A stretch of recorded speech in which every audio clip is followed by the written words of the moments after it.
13 ივნისის ტრაგიკულმა მოვლენებმა არაერთი ადამიანის შემართება და გმირობა გამოაჩინა. ჩვენ სიუჟეტში გაგაცნობთ აფხაზეთის მკვიდრ ზურაბ მუშკუდიანს, რომელმაც უამრავი ადამიანის სიცოცხლე იხსნა.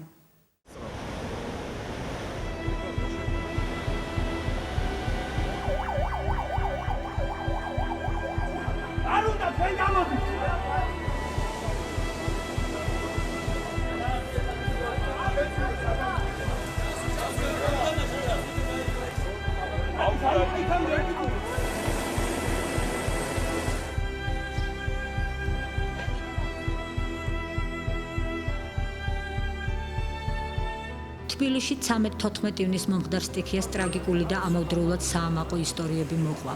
საბედნიეროდ ჩვენს რეალობაში მრავლად გამოჩნდნენ თანამედროვე გმირები, მოხალისეებისა თუ პროფესიონალი მაშველების სახით, რომლებმაც არაერთი ადამიანი გადაარჩინეს სიკვდილს. მათ შორისაა გაგრიდან დევნილი სოფელ განთიადის მკვიდრი 37 წლის ზურაბ მუშკუდიანი.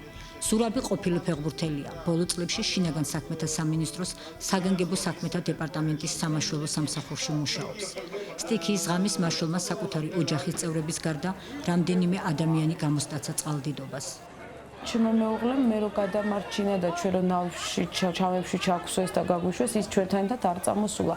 დარჩა, რადგან უკანა სახლში ელოდებოდა, რომ კიდევ მეზობელი იყო სამი ბავშვი დარჩენილი და დაეხმარა მაშველებს და ისენიც გამოიყვანა. მე ამაყი ვარ, ბევრად კი არა, ძალიან ამაყი ვარ. მე მას ნანობ, რომ ის რო არ ყოფილიყო იმ საღამოს სამაშველო სამსახურში, თავის კუსტბაზე მორიგე, ის მსხვერპლი რაც იყო ჩვენ ეზოში, 4 ქალბატონი ისინიც დღეს ცოცხლები იქნებოდნენ, რადგან ის იმათ გამოიყვანდა. გაგრაში ტყვიამ დამატოებია ჩემი სახკარი, თბილისში სტიქიამ. მაგრამ არ მეშინია. ყოველნაირად ხარში გვიდგას სულ. კერძო პირები შემოდიან, უცხოები შემოდიან, გვეხმარებიან, როგორ არ გვეხმარებიან. იმედით ცოცხლობს ადამიანი. მე ყოველთვის იმედი მაქვს.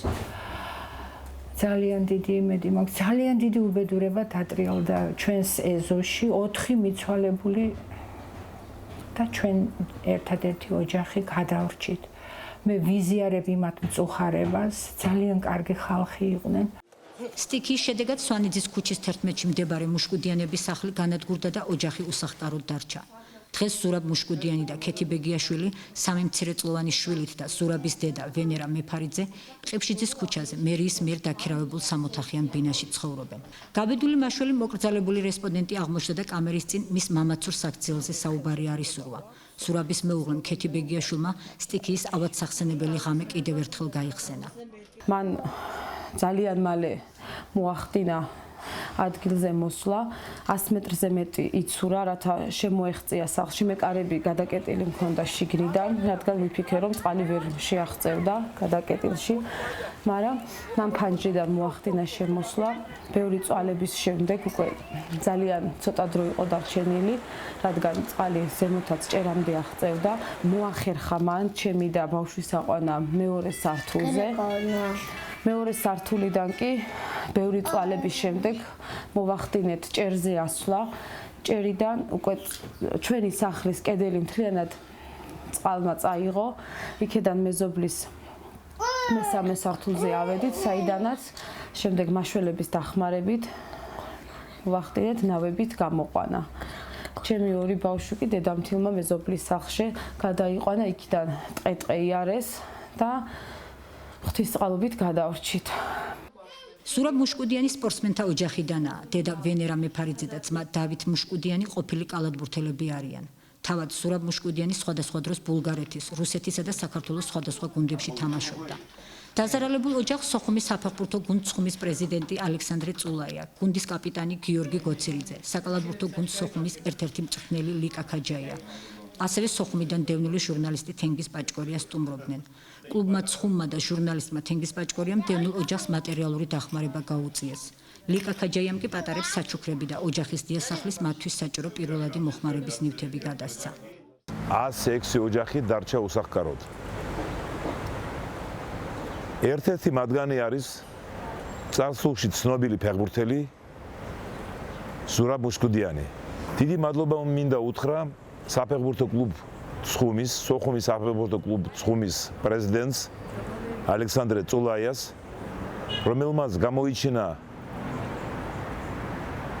ინიციატივა და მატერიალური დახმარება გაუწია ვეტერან ფეხბურთელის ზურაბ მუშკუდიანის დაზარალებულ ოჯახს.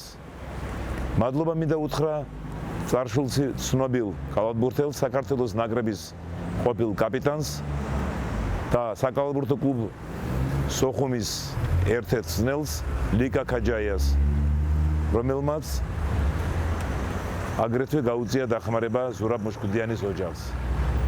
მეც რაც შემეძლო პატარა დახმარება გაუწია ოჯახს და იმედია რომ სხვა კეთილი ადამიანებიც გააგრძელებენ დახმარებას ამ ოჯახის და სხვა დაზარალებულ ოჯახების მიმართ. ყველა გვერდში გვიდგას ჩვენი სიუჟეტიდან როგორც კი გავიდა ჩვენ რომ დახმარება გვჭირდებოდა ძალიან დიდი გულისხმიერება გამოიჩინა მილკოფუდმა რომელიც დაგვეხმარა თანხით 5000 ლარით. უსახკაროდ დარჩენილი მუშკუდიანების ოჯახისთვის მთავარი საზრუნავი საკუთარ ჭერქვეშ დაბინავებაა. ოჯახის დიასახლისი ქეთი ბეგიაშვილი იმედოვნებს რომ ამ პრობლემას შესაბამისი უწყებები მოაგვარებენ. უცხო ხალხი, ვისაც ზოგი საერთოდ სახელს და გვარს არ ასახელებს, ისე გვეხმარებიან, ყველა თვალცრემლიანი გვიყვება ჩვენ ამბავს, უკვე ყველა ჩვენი თითოეული დეტალი ზეპირად იცის და ეს გვაძლიერებს და გვამხნევს. ჩვენი ახლა ერთადერთი საზრუნავი, სადარდებელი ის არის, რომ არ მოგვიწევს აქ ნაქირავებში დიდი ხნით ცხოვრება და გვექნება ჩვენი ჭერი, ჩვენი და გვეცოდინება, რომ ვიქნებით დაცულები. იგივე ადგილას როგორც ვიცი, ეგრე ექსპერტების დასკვნას ელოდებიან, მე მგონი იქ აღარ შეიძლება რომ აღშენდეს და ჩვენც აღარ გვინდა, იმიტომ რომ ყოველთვის ეს ცუდი მოგონებები ჩვენი ცხოვრებიდან ჯერ ისედაც არ წაიშლება და მით უმეტეს იმ ადგილას